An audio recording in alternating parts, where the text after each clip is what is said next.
welcome to the horror movie review show. I know what you watched last week. Episode, I'm gonna guess, 24. Yeah, you actually got it right this time. Yes. Congrats I'm on a roll. knowing your own show's episode number. Just so many now. And we tried to stick with a theme for this one, which one of them I don't really understand how that hit It's not the an mark, airplane but theme that we can hear No. instantly going overhead. that wasn't me putting in some airplane in the background. That's just London. that's just day in the life. So we tried to watch some clown movies. Well, we didn't try, we did watch some clown movies. Yeah, okay. And the first one So this is the clown the week. special number 1. was Killer Clowns from Outer Space. Yeah. Which has been stuck in my head ever since we watched it, and that was the first one of the week. It was all downhill after that. Well, needn't really be said, but we saw something called The Joker. The Joker, The Joker. which, not the one with Joaquin Phoenix, you know, the Batman thing. That's what I thought you'd put on. I was like, The Joker, that's not really horror, is it? And then you went out and were like, no, this is a horror. I was like, it's oh, the it's not the Joker film I thought it was. with Ron Perlman and Titus Welliver,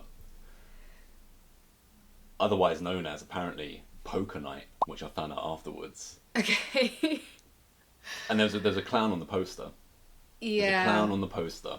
This was the least clown... Anyway, actually, before I get into that, the third clown film, to round it off, correct me if I'm wrong with this title, Killjoy... The clown... No.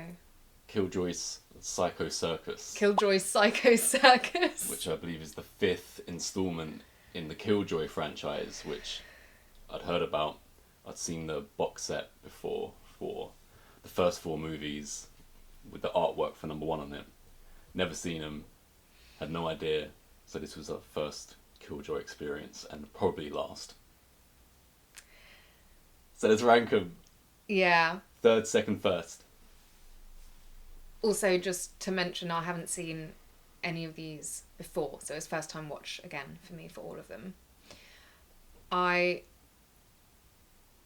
gonna give 3rd place to The Joker. And then it's Killjoy's Psycho Circus in 2nd. And it wasn't even a question ever at any point that 1st place was going to go to Killer Clowns from Outer Space. In 3rd place, I've put Killjoy Psycho Circus. Thought you might have done. Clearly that is the last place movie. 2nd place, I put Joker. And in 1st, obviously, Killer Clowns from Outer Space. Mm-hmm. So we're going to go my way. And we're going to talk about my 3rd place. Killjoy Psycho Circus. God, the planes are really out in force today. Killjoy Psycho Circus, yeah. I don't know if it was a great idea to jump into a franchise 5 movies in. Well, it's Killjoy. The killer clown, I don't think you need to know. There was a lot of recapping in this anyway, or at least flashbacky bits. Mm-hmm. But I still think surely if you'd known some of the characters that were in it in previous installments and stuff, I don't know. I feel like this is something you need to get after watching into. Psycho Circus, I'm sure if I had known any of the characters beforehand, I would never have played this movie in the future afterwards. Okay, were there any positives for you then, seeing as you clearly strongly disliked this film? Positives.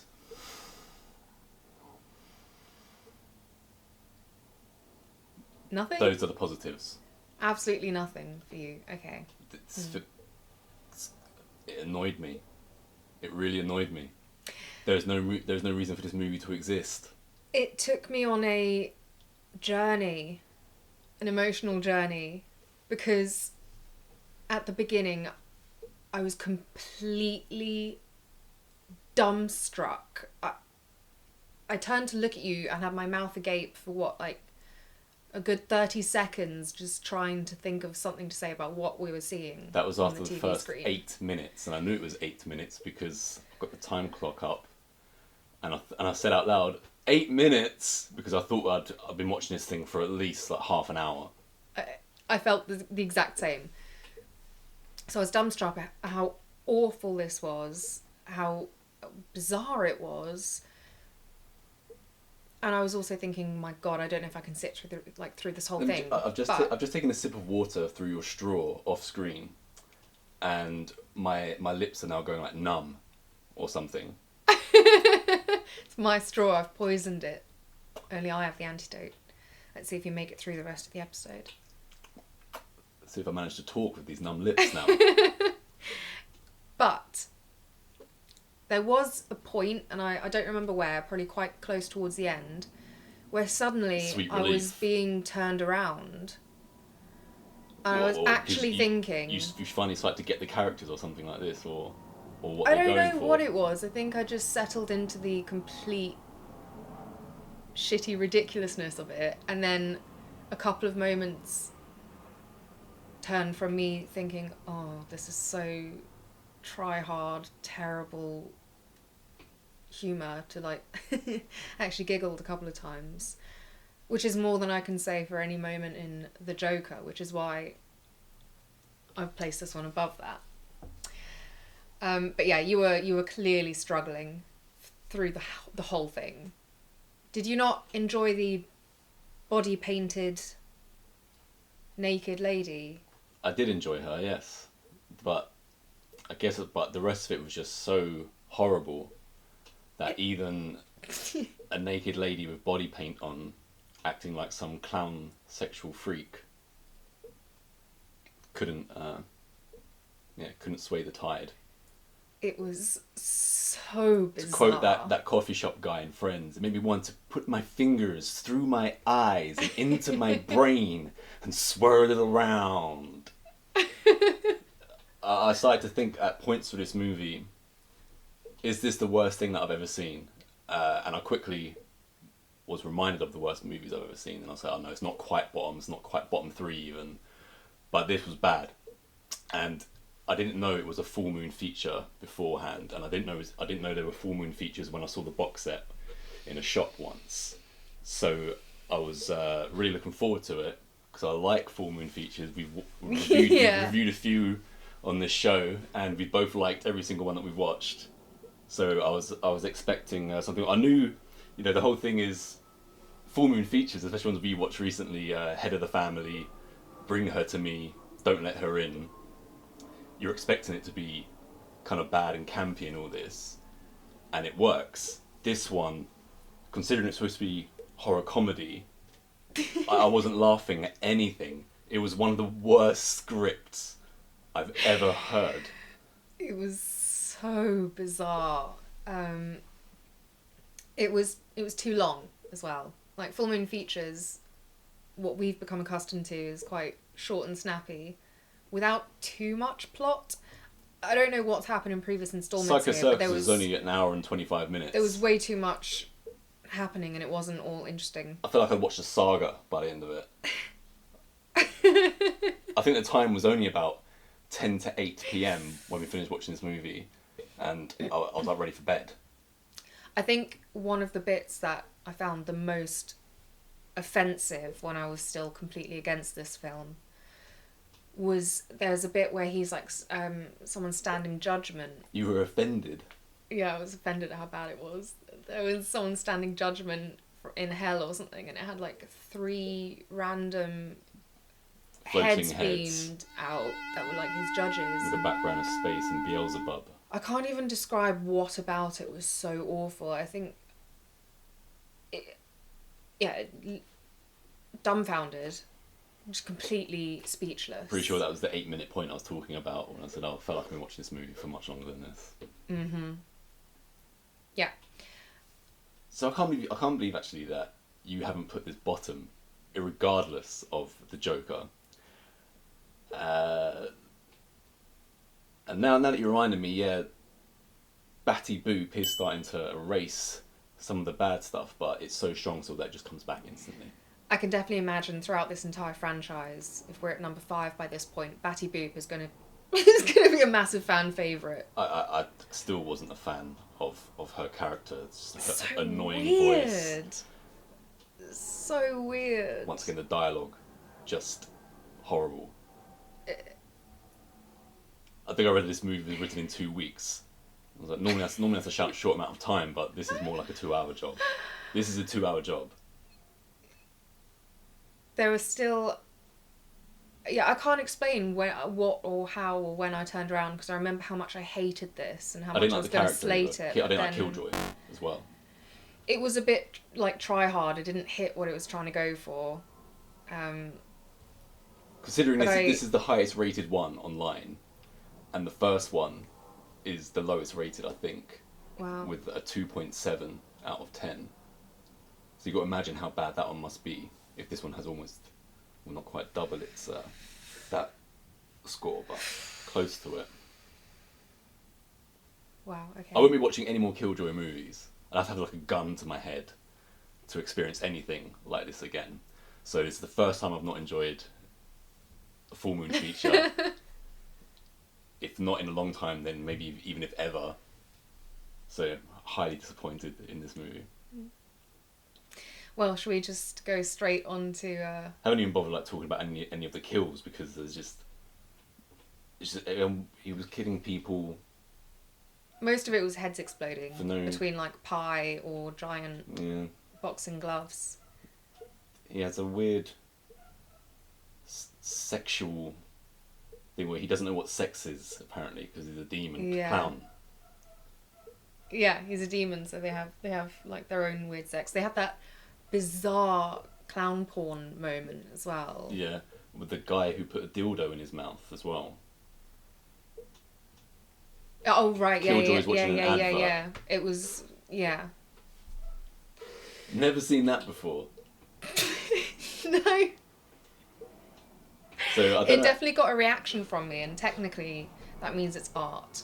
Yeah, I guess the reaction in me was just why? Why? It doesn't have to be a positive one. Just something. How they managed to get 5 movies in? Yeah. Maybe the others are masterpieces. Who knows? Yeah, the crowds aren't always right. So this is absolutely rock bottom for me. Just rock bottom, which is it was even a surprise to me, because moving on to number 2, The Joker, at least my number 2, your bottom movie.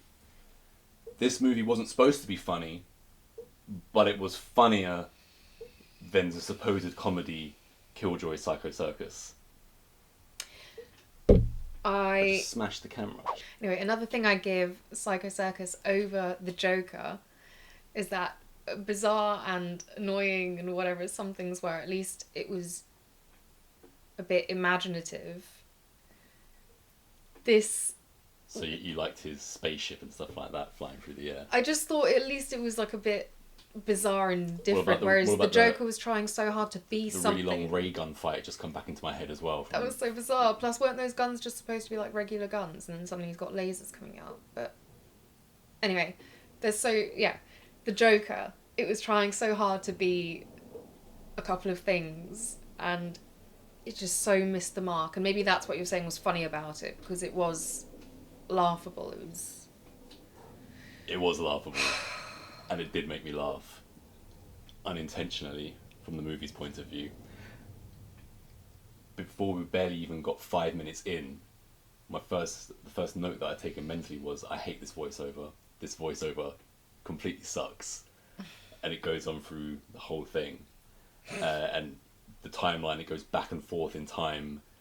People have different stories from their point of view or whatever. So...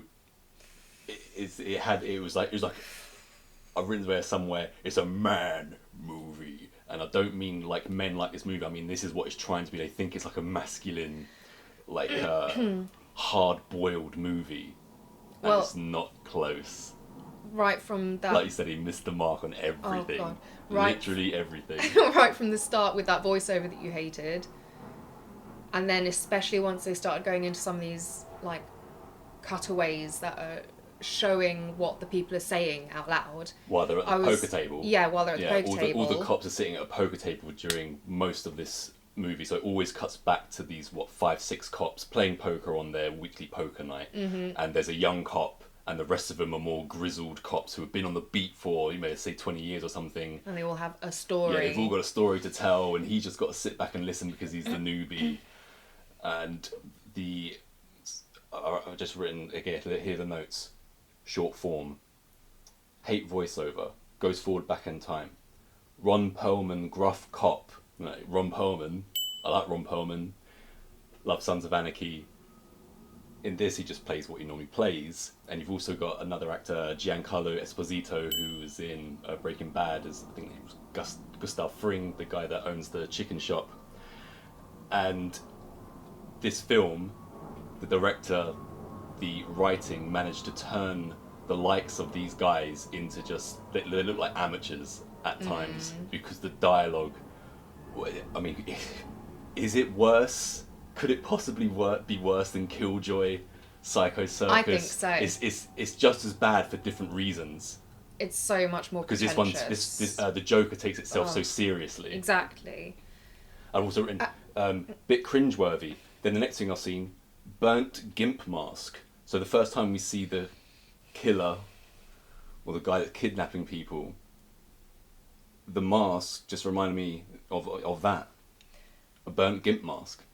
So with some threads hanging out the cheeks. As much as I'm enjoying these shorthand notes, I actually was halfway through a point before you started talking again. There's a lot to get out about the Joker.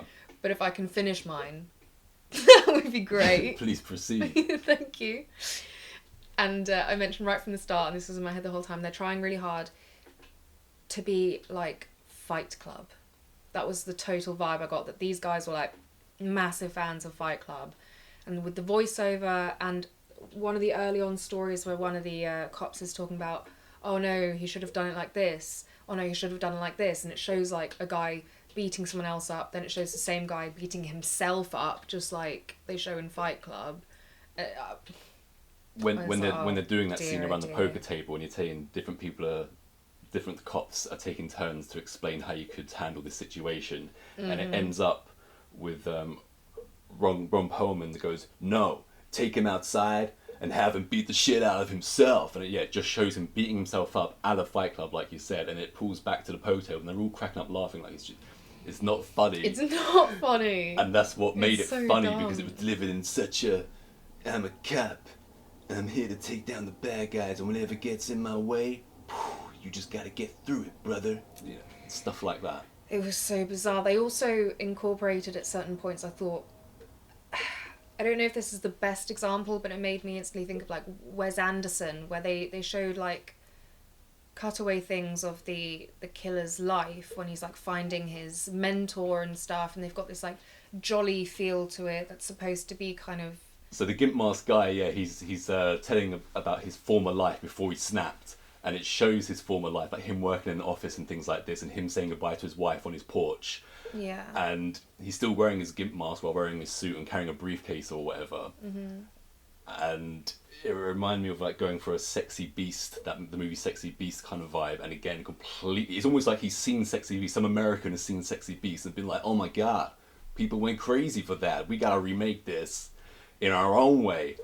And again, I was laughing a lot at that, but not because I thought it was funny what they were going for. It was just such a miss. And then I started to think to myself at that point, you know, maybe this guy's still going to work in his gimp mask. And then it turns out he is going to work in his gimp mask, at least in his own mind, because he's never has it off. No matter where he's coming back from, he's like, I had a bad day at work, he's in his gimp mask.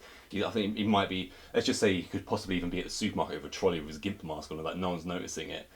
And I think the insinuation, it's again, they're trying to hide his who he is and stuff, but they could have done it in a less lazy way. But just think of that. So Fight Club meets Wes Anderson / Sexy Beast. These street stories are worth a lifetime of experience to a young cop like you. Carry on. Oh god, so painful. And so they were trying to go for something very specific, and I mean, Fight Club is in a league of its own, and when you've got those performances and then you compare it to the Joker performances, like that main guy drove me up the wall. The young cop who was supposedly learning, who was now the victim of this killer pervert. Not enjoyable. But the thing is, that guy, the young cop, the main character in the movie, he is stupid.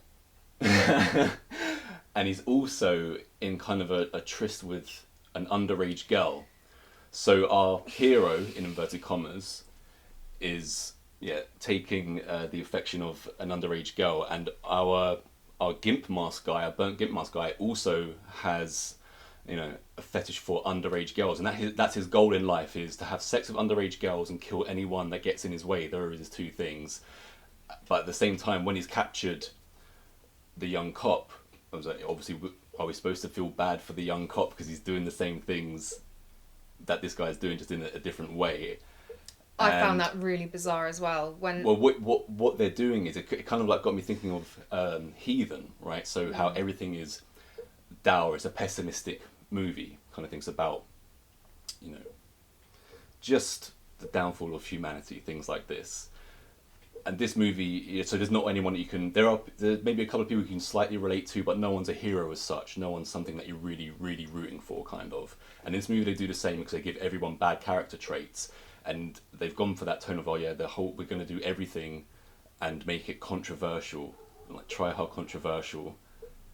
But because the rest of it was so on the nose and hits you over the head with a sledgehammer, it wasn't handled with, you know, anyone reining anything back from the writer-director.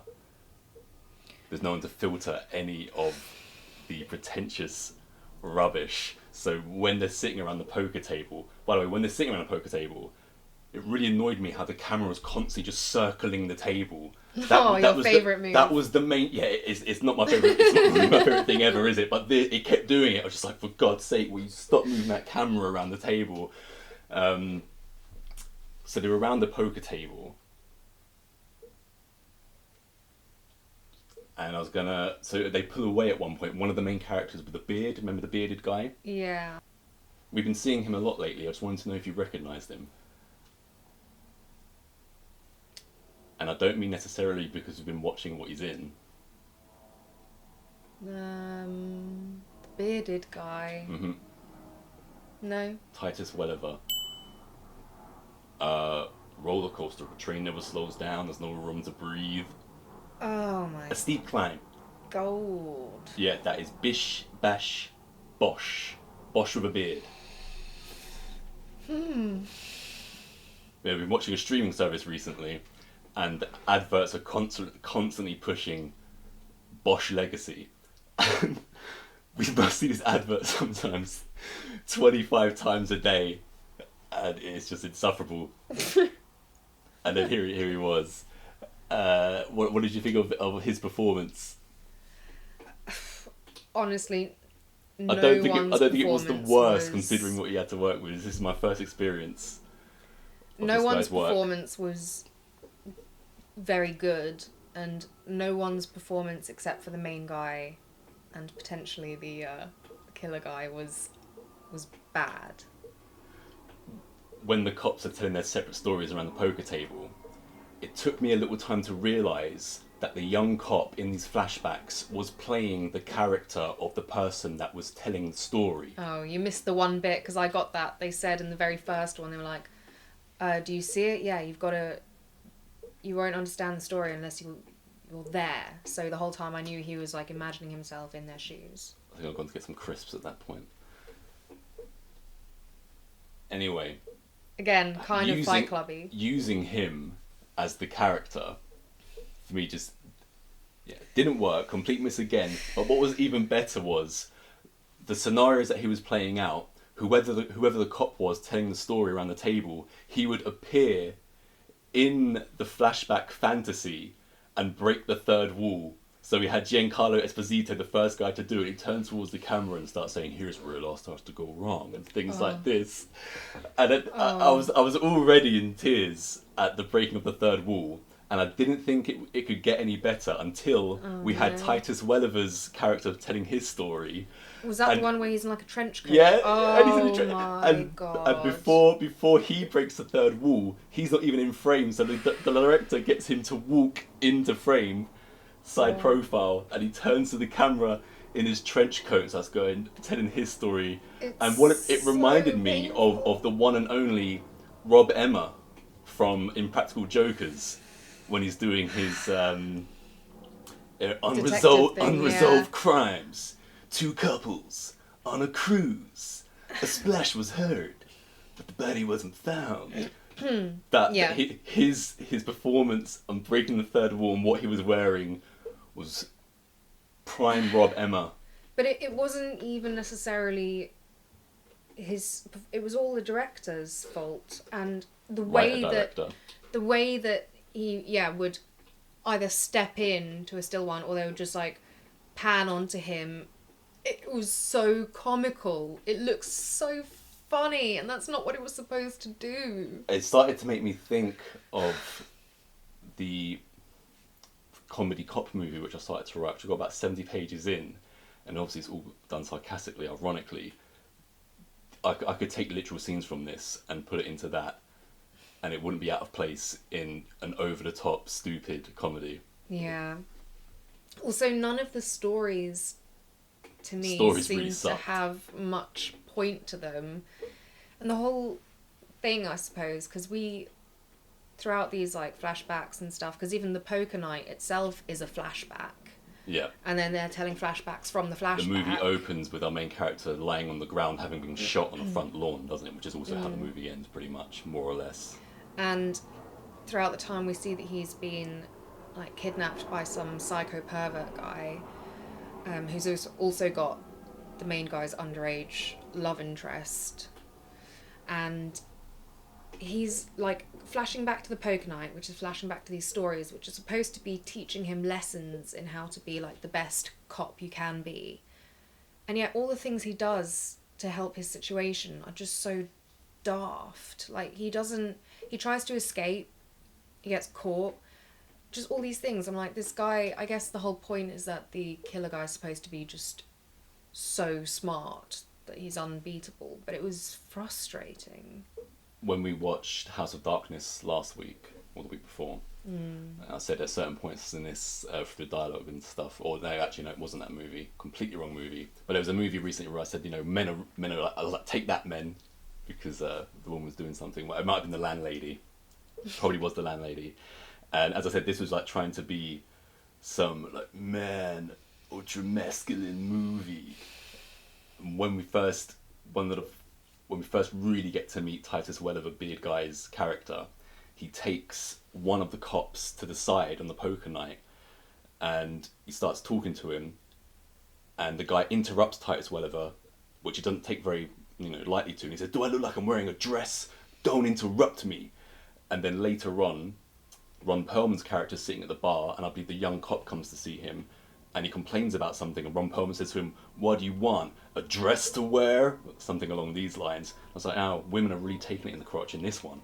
You didn't even catch that first one, and normally I'm not a wallflower or anything. Like I'm not very easily offended, and I can't say I was offended. No, it's not offensive, it's just stupid. It was like, I was like, Johnny, did you hear what they just said? And you had to go back and hear it again, because I was like, so they've just so casually insinuated that don't you dare interrupt a man, but if it's a woman, that's your prerogative. That's something I'd write in a skit. It was so bizarre. Skit. Yeah. I was like, are these guys supposed to be likeable? I know they're supposed to be like grisly old cops, but they're not supposed to be just horrible people, are they? They're all just twats. Can we also, before, I'm not going to forget it, because, as I said, this movie is also known as Poker Night. Have you ever noticed how all actors play poker? If one of them's dealing and telling a story, he's like, I'm really shuffling, and my shoulders moving and my head's moving around so I get everybody in the eye, and then I'm dealing like this. Everyone take a card, I'm not looking. I take a smoke from my cigar and a sip from my drink. I'm like, no one plays poker like this, and yet I see it constantly, and this woman is one of the A-grade examples of overplaying poker. Yeah, there's a lot of poker nights in various movies and TV shows, aren't there? And What, as someone who's never really played poker, just any card game, it doesn't even have to be poker. But yeah, it especially is poker, always where really you're over not the supposed to top. have any tells or give anything away, even if you're just dealing, you know, do it in a more mannered fashion. Mm-hmm. So our young cop, Officer Jeter, I just remember his name, was Derek Jeter. His name's not really Derek Jeter, but that's all I could think of was Derek Jeter ever since he said it was Officer Jeter. So when he gets kidnapped by Burnt Gimp Mask guy, at some point he's like naked possibly, or at least topless, and he's stuck to a wall. He's stuck to a wall with like crazy glue. And every time the camera cut to him stuck to this wall, it just looks so stupid. Well, he's clearly just like plastering himself against this wall because at various times different parts of his body. But He looked like he looked like a gecko. yeah, he just spread gecko. Like if I don't move, nobody will know. Gecko. And at one point, when he's stuck to the wall, Burnt Gimp Mask guy comes and like starts taunting him, and that just made it funnier. I thought this scene can't get any funnier. And then along he comes and starts waffling on about God knows what. Even when Gimp Mask guy rips his face off the wall and sticks it back on, it's just still nothing had an effect. I've also never seen someone so lightly injured by having half of their face ripped off. Like many films have gone for a slight Saw vibe as well, haven't they? Yeah, I guess.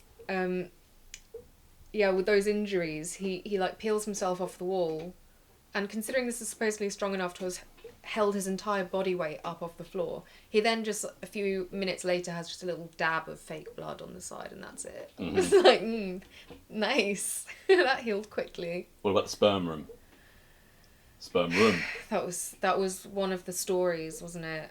One of the flashbacks, and you just see this victim in a room, and they do that UV light thing, and it's just jizz everywhere. Yeah. Everywhere. It's so over the top. It just reminds me of the CSI spoof that 2.5 Men do when they blacklight Charlie's room, and yeah, there's just gunk everywhere. You need a lot of time to accumulate And that much. when this cop is telling his story about the sperm room, he then mentions a pair of panties that are on front. He's like, sperm on the pennies, sperm pennies, pennies pennies, sperm pennies. He just keeps saying sperm pennies, penny sperm. Oh, it's just This is so bizarre. the way that this movie is trying to be. It's like people that watch and enjoy the Essex Boys films, like Essex Boys number 5, Marbella, would think that this is the deepest thing that they've ever seen. It's that crap. Yeah, it And was trying for, so hard. For once, they hardly ever get it right. For once, I'm going to agree with what the critics wrote about this, because the main reason it's got a watch, and it's been on the watch list for a while, is because it's rated highly, like 6.2 out of 10, which is high considering Screen 3 is 5.8 or something like this. So you can't really take it seriously anyway, but people really enjoyed this movie. There's obviously a lot of people found it crap, but it's been people that liked it enough to put it above a 6. This movie is embarrassing. Like the dialogue, it like hung in the air like a fresh cow pat and just didn't dissipate. You know, it just stank. It was so terrible. And Dialogue like, this is the big moment. Carpe diem.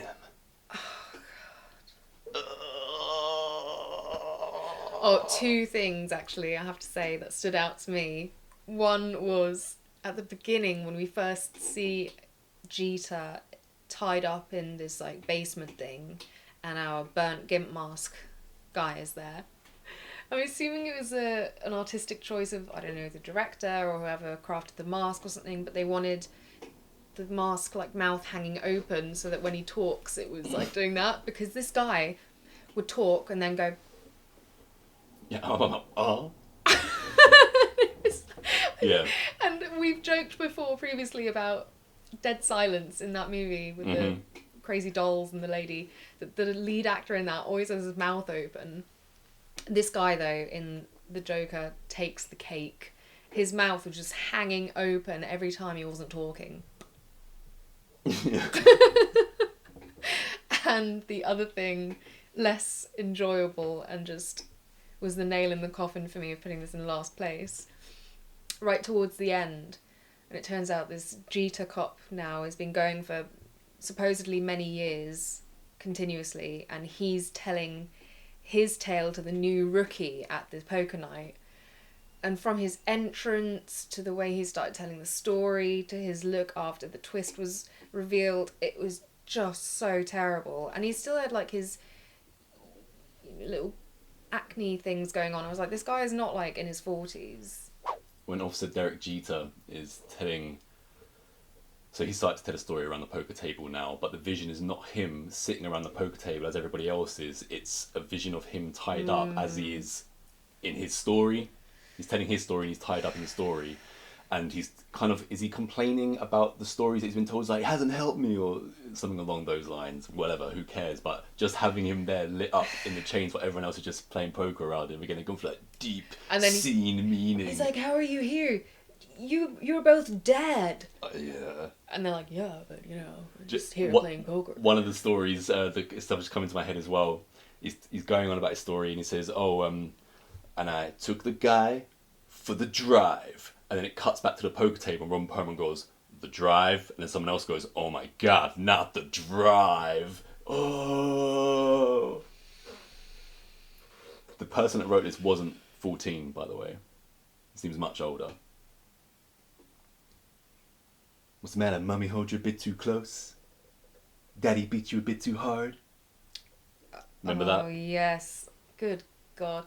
Yeah, everything about this film just What annoyed about me. in one of the flashbacks where some puny kid takes out two cops? Breaks the third wall again in that scene. And it shows the police, but again, when they're trying to... This movie tries to give everyone a bad edge. It shows them, the police officers, taking photos of corpses at a crime scene, having selfies with corpses. So they went for that super serious, ultra serious tone. Now I know what evil looks like, and I've seen it up close and personal. And that's another line from this movie. I really, I asked you with the previous film we discussed if you could think of anything positive, and I can't for this one. Do you remember how, as I said, it might have been when the guy was stuck to the wall and Gimp Mask guy was taunting him. It might have just been a different scene where he was talking for his Gimp Mask and he's explaining how he learned how to be such a great murderer and all this, and apparently it's by watching the Discovery Channel and taking notes. That combined with the internet. He goes in on a chat about how the internet has opened up the world and everyone can speak to each other and you can all learn whatever you want. That plus the Discovery Channel. And you've just jogged my memory at one point when the killer is not there and Jeter is trying to... I think he's pulled himself off the wall. He's trying to get through to the other side of the wall to save the girl. And he just grabs this like flimsy little chair and uses it to do demolition work. There are bricks flying. I mean, he breaks his way through this brick wall with just a little flimsy chair. Was Titus Welliver's story this one? He's telling his story and we're in the flashback scene and he's talking about he's bait, so he's tied up to a tree with the killer, which happens to be Lachlan Monroe from Scary Movie, and he's talking about 3 snipers hiding in the hills of the forest, whatever, and they're supposed to be taking care of it. So if anything goes wrong, then they can just take out the killer. But he says, and you know what? You know what happened to the 3 snipers? One person sees a pothead and moves off. One had Mexican and had to go and take a dump. This is a movie that made me again want to put my fingers into my eyes, into my brain, and swirl it around. You make your fucking play. Here endeth the lesson. Another bit of wisdom from around the table. And Jeter going at the poker table. When our well, last what fails, happens if I ask win? for a kiss. When our bad guy, when it's revealed that he's just this Tash guy, he's a guy with a pencil thin mustache, and he tases Bosch into a car, but instead of... It was like he's put the taser on him, but it's almost like, Bosch has just been tasered, and he just kind of like steps into the car like that. It wasn't like shocked into the car, he was tasered and then just steps in, like that's what the tasers made him do. I actually thought when I first saw the Killer in the Mask that he might have had some kind of voice box, and I thought it was a woman. He looked so puny. No, I think there was a point when he was wearing his like work shirt where I could see his arms were So once again, this is definitely not this was supposed to feminine. be the clown special, right? Yeah. So as I've mentioned, the front cover of this movie has a guy in clown face paint, and it's called the Joker. So we go through this entire movie, and the only mask we get is burnt gimp mask guy, and it goes pretty much to one of the last frames, and you know our main guy he hasn't caught gimp mask guy in the end, has he? He's, you know, so he unmasks in his flashback a guy wearing the mask, and the person underneath the mask has this very, very faded, you can almost barely see it, clown makeup on. And I said, oh look, is that the clown makeup? And I said, why does he even have that on? It has no significance to anything.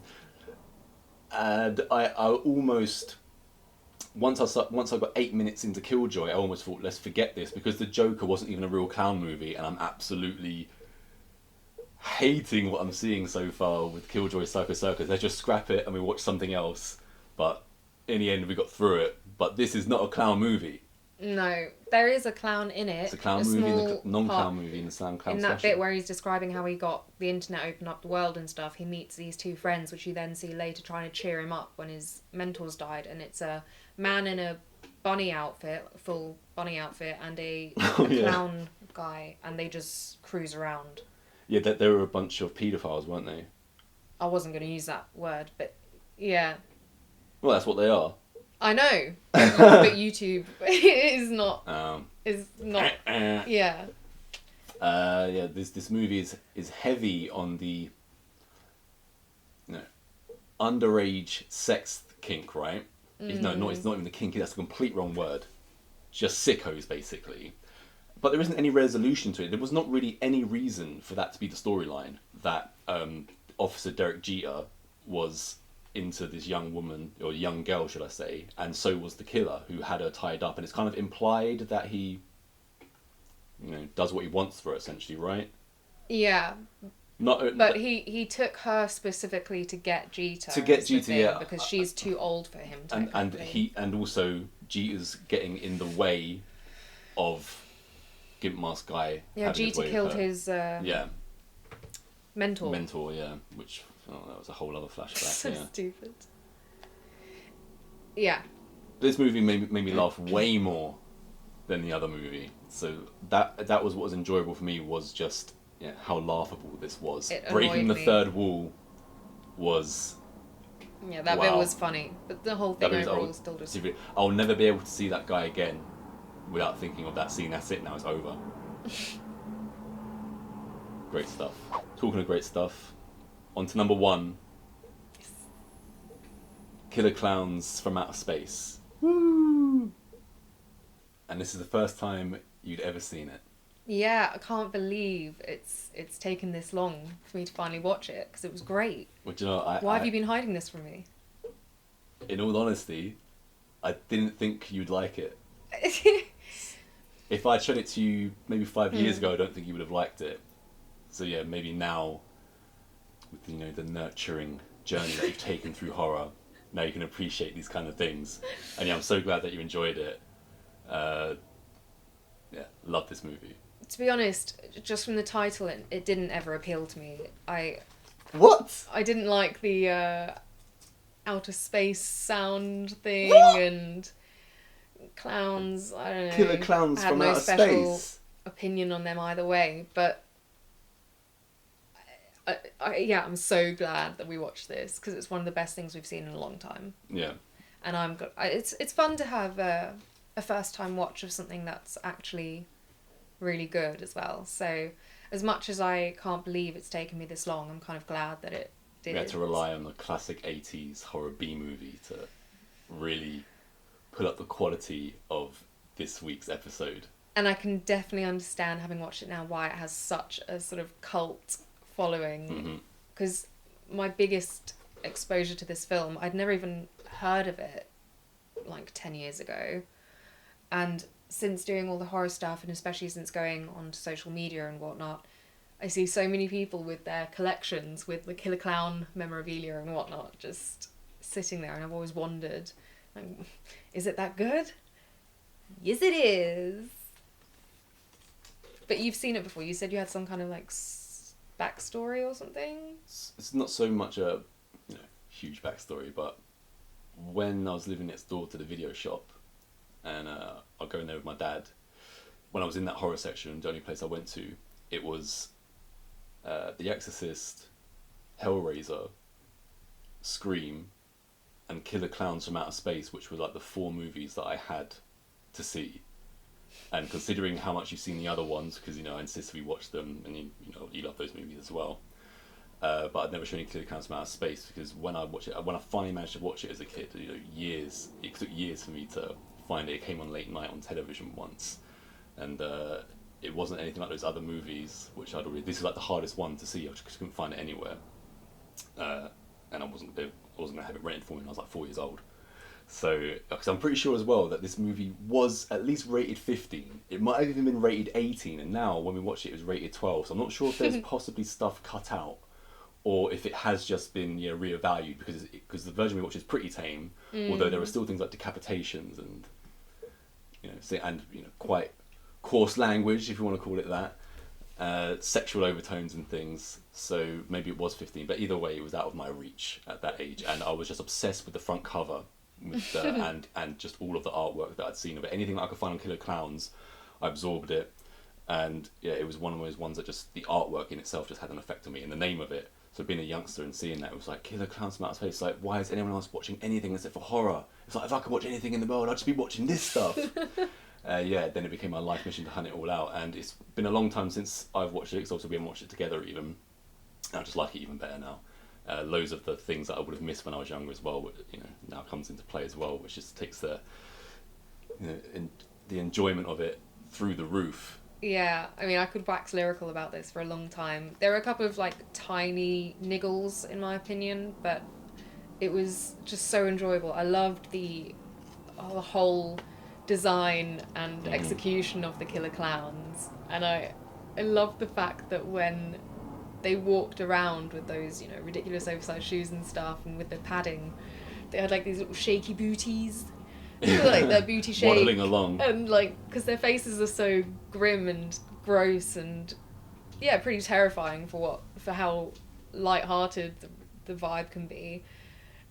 I love the combination of something that's so funny and jiggly to also be so terrifying. Inventiveness of all of our main characters at the beginning, seeing what they think is a shooting star coming through the skies, and it's the Killer Clowns circus tent spaceship, and once our main guy, Mike and Debbie, they go after an old man's already got with his dog, like an old farmer type man, classic cliche characters, also seen a shooting star, and he follows it, and his dog gets sucked up into a that was the only ray part gun. of the movie I didn't like.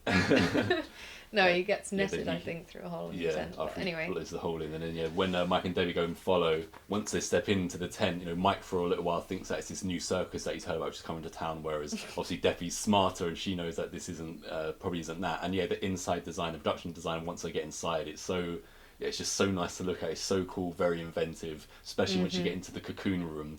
I mean, candy floss cocooned humans all being harvested. But also the design when, quite a bit later on, when they're running away through and they don't really know where they're going, they're just trying to get away from the clowns, and you see more of this, I guess, spaceship, if you want to call it that, and it's absolutely brilliant, and they've just embraced the circus clown theme to the 9th degree, and I loved it. Even the diner is called Big Top Burgers, so it's incorporated the whole clown. And the brothers who have an ice cream truck that's clown themed, and they use that to save the day as well. But we'll give you the stick, you give it a lick, and it'll tickle you all the way down. These are a couple of sexual freaks. All they want to do for that movie is score. They're like Beavis and Butthead. I love their performance. Yeah, they were great. When they break up, not break up the makeup scene, but at the beginning when all the young kids are hanging out in the back of their cars, and the Trenzy brothers turn up in their ice cream truck, and he gets out and offers everyone ice cream, and they will throw beer cans at him because obviously they don't want ice cream, they're trying to get other things. And he's like, so you don't want any ice cream? Well, you're not getting any. Yeah, I thought they were brilliant. I liked pretty much all of the performances, and I did this One of my small niggles though was Mike, and I don't know if it was the character or the actor. There was just something. I still found him likable, but there was just something a bit annoying about him. And I think it might have been just, the stupidity. As soon as you step into that tent, I mean, just from the depth of how big everything is, it's so obvious that something weird is going on. He's just like... So you're not the biggest fan of Mike, so you prefer Officer Dave? Yeah. Do you recognise Officer Dave? Yeah, I do recognise him, but I'm not sure where from. He's the guy who is, slowly going blind in Baywatch. Oh my god. And his love interest is CJ. Oh, okay. Yeah. Okay. But John I found Allen that Nelson. really weird as well, because he's a cop, and I thought Mike and... sorry, what's her name again? Debbie. Mike and Debbie are students. Yeah, youngsters, supposed to be youngsters, yeah. But then you find out that Debbie Or and the cop are exes. Yeah. And I was like, so are they all supposed to be like the same sort of age? Actually, I never really thought about that. Have we got another case of like... Because the way they're acting at the beginning, like I say, hanging out in the back of their car seem really with other... young. Yeah, they do seem young. And then, I never really caught on that she was the ex of Officer Dave. Well, I knew that she was his ex, but I never really thought about it beyond that, yeah. That, to me, instantly, I was like... So you're I'm saying really this movie's a confused. bit like the Joker in a way? There's that whole underage sex thing vibe I just didn't understand what age people were supposed to be, and especially because we know so many of the movies from like 80s and stuff, they use actors who are older than the characters they're playing. But yeah, it's such a small thing, but that just threw me off guard a bit. I was like, wait, how old are they? When Mike and Deb are caught in at the beginning, when they first go into the circus tent, so we're probably 10 minutes in, so you've only experienced it for that amount of time. And I think one of the first things that might have really caught your imagination, your childlike imagination, was when the clowns run outside their tent and they make a balloon animal dog. Oh, and when they put the dog on the floor, I the balloon loved animal that comes bit. alive and sniffs out Mike and Stop Deb. smashing the camera, Johnny. Yeah, getting excited, punching everything. Yeah, I absolutely loved that bit. It's this damn handle. It was brilliant. Again, it ties in with the fact that they're all jiggly and funny, and this balloon animal, and you can see it like dragging at its collar and it's sniffing them out. I thought it was so imaginative. I loved the commitment and imagination level throughout this film. When the clowns come into Crescent Cove, there are different ways that they start taking the townspeople. Remember the pizza delivery scene? They're just randomly knocking on people's doors. Like a lady answers the door and she goes, "Oh, pizza!" The clown's holding pizza, and then two clowns come up beside him, and then also another clown comes out of the pizza box, and they obviously ray gun her. And then another clown's delivering chocolates in a heart-shaped box, and the lady thinks that it's her husband delivered it for him, but no. I was thinking of the puppet show one with that random guy Punch who and stops Judy and style is like... Yeah. And then they kill him. And there was also the Pennywise style one where there's a girl at dinner with her family or whatever, and she gets lured away from the table by one of the clowns, just luring her over, and she gets saved in the last moment. Yeah. So again, they've stuck with the whole not showing kids get killed. Teenagers are fine, but not kids. And they get a ton of people. That was another thing I was like at the end, because for everyone who's seen it, they know, the world technically gets saved.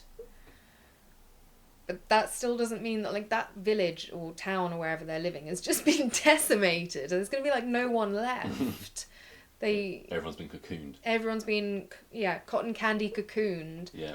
And slowly being turned into liquid goo for these clowns to survive off of. Yeah, some nice touches when someone rips away the candy floss and there's a human head underneath it with the pink glow on it, and there's another piece where two of the characters are hiding out and a clown comes out and he has this long curly straw. The clownish straw. And he checks the cocoon to make sure that it's ready. Yeah. Sticks the straw in and drinks the blood through this curly straw. Yeah. That was really cool. The decomposing body, yeah. So that's obviously the explanation as to why. But these clowns also kind of perverts, because they don't kill everyone. Perv clowns. So they take Debbie at one point in a balloon thing. So she's not been cotton candied. She's alive in a balloon, and she gets rescued. But I was thinking, well, what are they doing with these people in balloons then? Yeah, maybe they're experimenting. Hmm. You mentioned when she gets taken, she gets put into the balloon. Originally, she's standing in the bathroom, she's about to take a shower, and at that point when I saw that scene, I hadn't written Debbie gets into shower. I'd written hot chick getting into shower, and what I'd realised is just throughout the movie, because it's '87, her hairstyle is doing her no favours. And when she's in the bathroom, it's not in the style that she has for the rest of the movie. I was like, oh, and it turns out it's her. So Debbie was the really hot chick. And the other thing is her outfit is so bizarre to me nowadays looking at it. She's basically got like thermal long johns on and then some long loose baggy tunic thing over it with a belt. So obviously when she's getting in the shower you see her extraordinary body, which has been covered the whole time. And I was noticing before she took them off, I was like, that's some strange clothing. She did, however, have very cool jewellery. She had like various single earrings with like big animals and stuff. So one of my favourite parts is when, so in that bathroom scene, the camera pans down to the floor where she's standing, and there are bits of the clown's popcorn on the floor, which they use for nefarious activities, and the popcorn is literally moving across the tile like almost. It reminded me of in The Faculty when the southern girl who is the alien, she gets decapitated, and no, actually it's not her. I think it might be Famke Janssen as one of the teachers. She gets decapitated, and through her neck is just all of these tentacles coming out.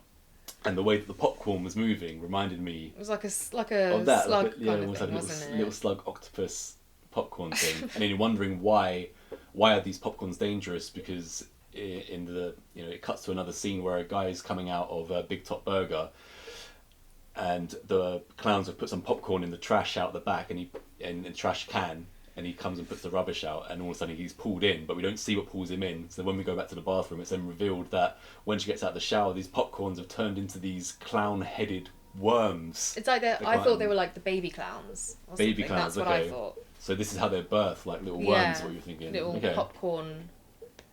Yeah.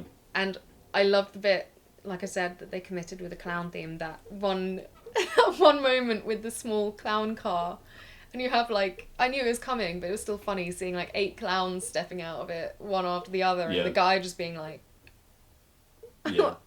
And the convenience store bit as well. Mm-hmm. Yeah, that's when they first get into Crescent Grove, and one of the clowns sees it's either like a mechanical gorilla outside the drugstore, or someone dressed as a gorilla who's miming almost. I think it's a mechanical one. Yeah. So the clown decides to do the same thing, to kind of like fit in, so he's not noticed straight away. Yeah, that was cool. And we mentioned some of the killings, and we didn't get into my favourite one probably is when there's a biker gang hanging outside, I guess a bar, and the little clown turns up with his little mini bike, and he starts to be taunted by one of the biker gang guys.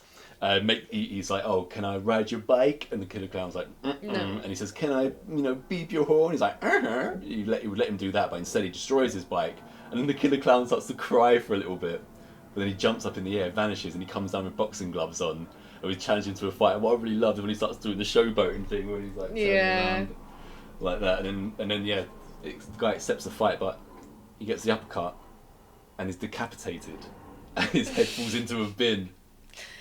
Yeah, again, you know exactly what's coming, but that's kind of adding to the enjoyment because you can really enjoy it, like, yeah. The other death scene that stuck out for me, which was incredibly imaginative, is when we got Officer Dave and Mike riding around in the cop car, because now Dave finally believes Mike after initially not completely buying his story, and they pull up, they see a clown. It's almost like a bus stop. There are just people waiting at a bench on the side of the road. And the clown comes along, and then they're all intrigued, and he starts doing shadow puppets on the wall. And it starts off just like whatever, quite simple. Then it goes into these impossible things, like a full pirate ship with the sails and multiple members of the crew. And the people are mesmerised by his shadow puppet skills. And all of a sudden it turns into a dinosaur. And as he brings the dinosaur head down and it closes its mouth, it swallows all the people at the bus stop. Again, I somehow saw that coming, but it was just so well done. And yeah, why not do that? It adds to everything. I also enjoyed the fact that, despite the fact that, like I said, this place has been decimated for the most part, all the people that we've come to know and love survive, which I didn't expect either, because at one point they're in the spaceship. I mentioned really early on in this discussion that, you know, we see them running away from a group of clowns, and they go through all these really cool places, like a long worm tunnel and whatnot.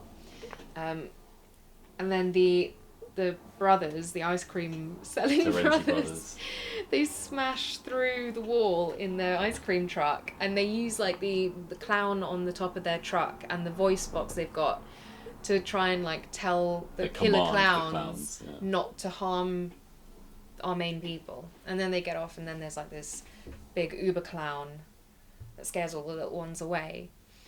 And well, I thought we saw the boys get blown up in their truck, but they then just appear in the clown car right at the end. Yeah, they said they hid in the freezer with all the ice cream. That's how they survived. Okay, right. So you skipped right to the end there. You've missed a whole bunch of Terenzi Brothers stuff.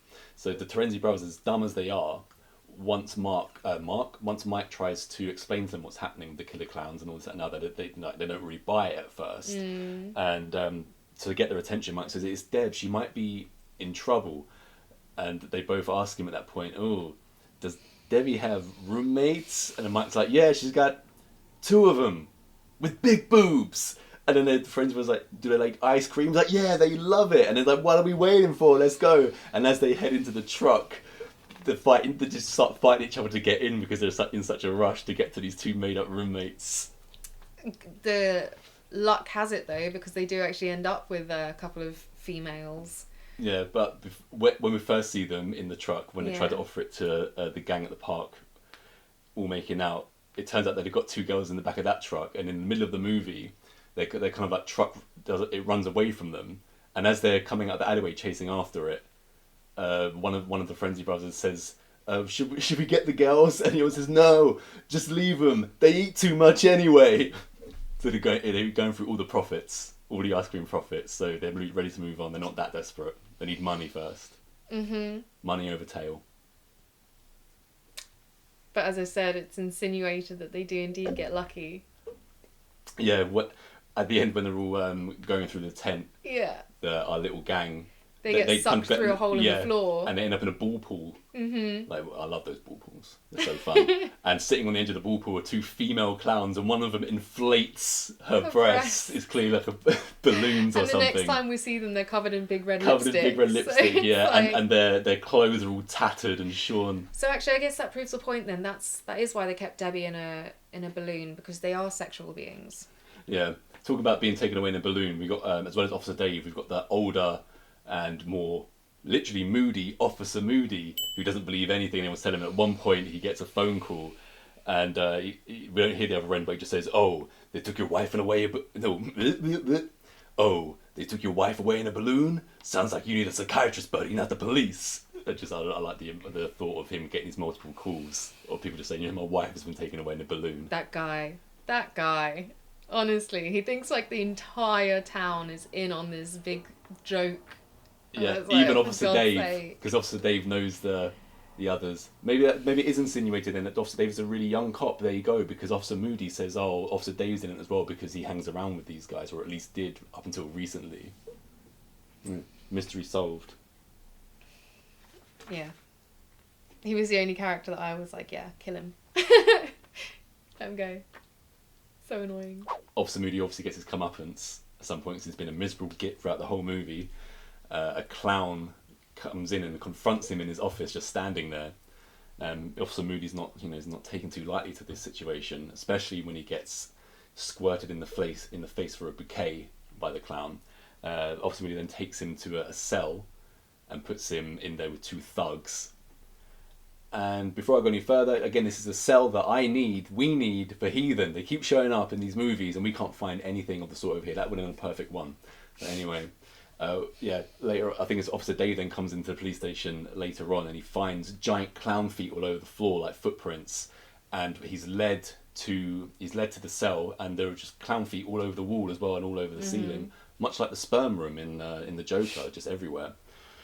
And what was it? Is there something quite grim, like hanging, or there's there might be a candy floss cocoon, and an arm falls out of it. The 2, you call them thugs, but they were kind of innocent, young lads that the moody guy had arrested early all, on. all they done was like drink a bottle of wine or something like that, Yeah, right? something, Yeah. I don't know. But so yeah, they'd been cocooned and left in there, kind of like the Species thing, you know, when there's just a tethered to the wall cocoon, and yeah, his arm like flops out.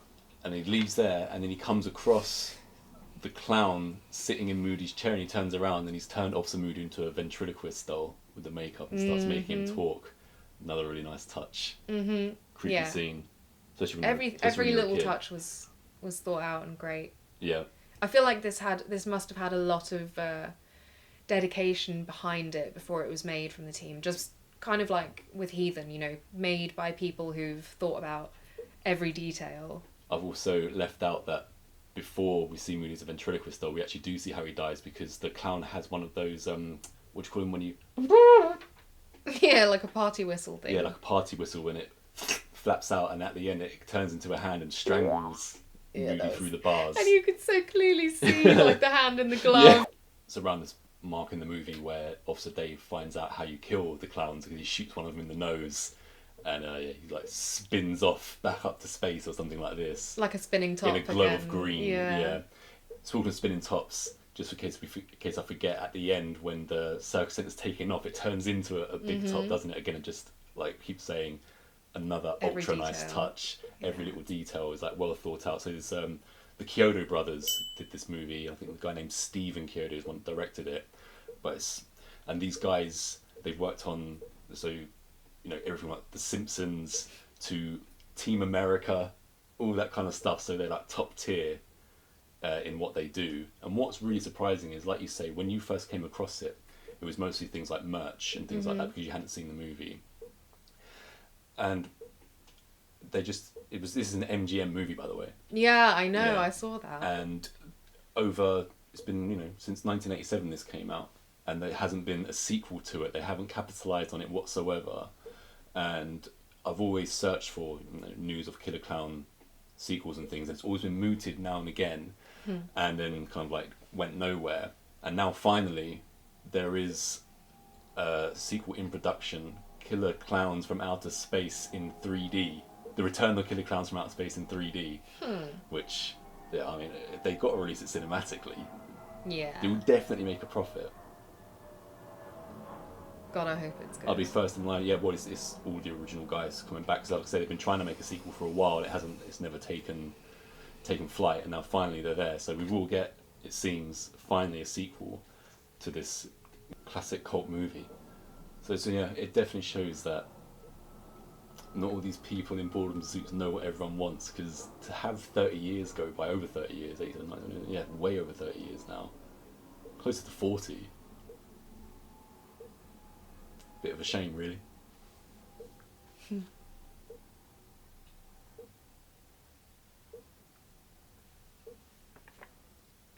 When we're approaching the end, and all the heroes get to like the fun park thing that you were explaining before, there's a security guard outside, and he sees all the clowns come out, and the acid pies, they all throw the pies on him, and he melts. And the nice touch at the end of that is when the last clown's going past him, he's melted, you know, mush on the floor. He pops a massive cherry on top of it, as he looks like a melted ice cream. Yeah. Sunday. Yeah. And when you kill the clowns, they'll blow up into popcorn. I just noted the whole cotton candy popcorn concept was simply done. But I think the cotton candy floss cocoons are like an ingenious it was invention. Really great. And I like the fact that it wasn't necessarily actually cotton candy either, because they were like, this ain't cotton candy, I'm gonna go and get it tested or whatever. But it was visually so perfect, have all these bright colours and the movement as well. You know, there was one bit when they're running through a corridor, and you've got all those different doorways, like moving side to side. And whilst they're being chased, everything just adds to this, what's the word I'm thinking of? Kaleidoscopic kind of vibe. Yeah. You've mentioned the giant clown final boss at the end. This one's like a Clownzilla or something like that. Yeah, it gets lowered down on like puppet strings. Yeah. So obviously it's a guy in a suit or a puppet. Whatever they wanted to make originally, they didn't have the money for, so they ended up with that. But I thought it looked I thought It it looked looked good. really good, like spot on. Yeah. To me, I wouldn't have changed a thing for that, even though he doesn't hang around for very long. He thinks he's got Officer Dave, and Officer Dave takes off his police badge and pops his nose, doesn't he? And that's how he escapes from there. But also, was I right in seeing then that because it was clear the other clowns are wary of this Big Daddy clown because they go hiding and stuff when he's coming down. But when his nose is popped, it looked like that destroyed the whole ship, like the whole clown ship. Yeah, I guess it's the same concept as, kill the head vampire. Yeah. So And everyone was will be that saved. Yeah, okay. I wasn't sure if that's I don't think you have to read too much into this movie, but yeah, it's just all fun all the way through. with so many details that I'm sure you could rewatch this so many times. Not to mention as well, I haven't even mentioned arguably the greatest thing about it, which is the title song, Killer Clowns from Outer Space by the Dickies. Killer Clowns. Yeah, so good. It's so good, in fact, that when we got to the end, it opens with the song, really good, and it also ends with it over the end credits. And earlier on in the evening, I had bought down vinyl by the one and only Prince to listen to. And by the time we'd finished watching Killer Clowns, I was like, don't want to listen to Prince anymore. So I popped on the Killer Clowns through streaming, and the night took quite a different turn. What's funny though, musically. actually, is that we don't normally go this in depth about the music, but this theme song hits the exact same tone as the film. It's got that off-key, like on-edge thing to it, which harks to the horror vibe of everyone being killed and blood being sucked and whatnot. It's got the crazy Frantic clown guitars, noises, yeah. Circus and guitar. it just tied everything together. The way you feel when you watch that film is the way you feel when you listen to that song. What's kind of strange is it's been said that the Dickies hadn't even watched the movie before they wrote that song. The approach to write Killer Clowns from Outer Space. I mean, what more do you need to know, really? perfect meld. Yeah. So I find personally would be first in line, along with you, to watch the sequel to Killer Clowns from Outer Space. And now I know that you've enjoyed it, you'll definitely be on again. Maybe we even get some merch now. Yeah, just have a whole Killer Clown month. Something I really loved was the clown float, when the clowns were going on a parade down the street at night, and they were collecting all of the cocoons of the people that they wrapped in candy floss. With some giant like suction thing as well, and like a big hoover hoovering them up, and yeah, that was really good. Very intimidating. Yeah, as you can see, as you kind of alluded to, this is a passion piece movie. It cost $2 million in '87, and I don't know. It just seems like it just didn't have a cinema release. It must have been straight to video or something, because it made, if I remember right, like about £1,500 worldwide, and £352 of that was in somewhere random like New Zealand. So I don't know how it gets this partial. Yeah, we made $300 on the other side of the world. Once again, it hasn't been capitalised on. Yeah. People have got stinking rich through this. I hope the inventors did. They deserve it, because there's nothing quite like this, I don't think. And considering we did this as a clown special, it's good that we've ended on the most clown type movie, and with the utilisation of clowns in horror, I'm sure there'll be easily a part 2, most likely part 3. Just not with any Killjoy.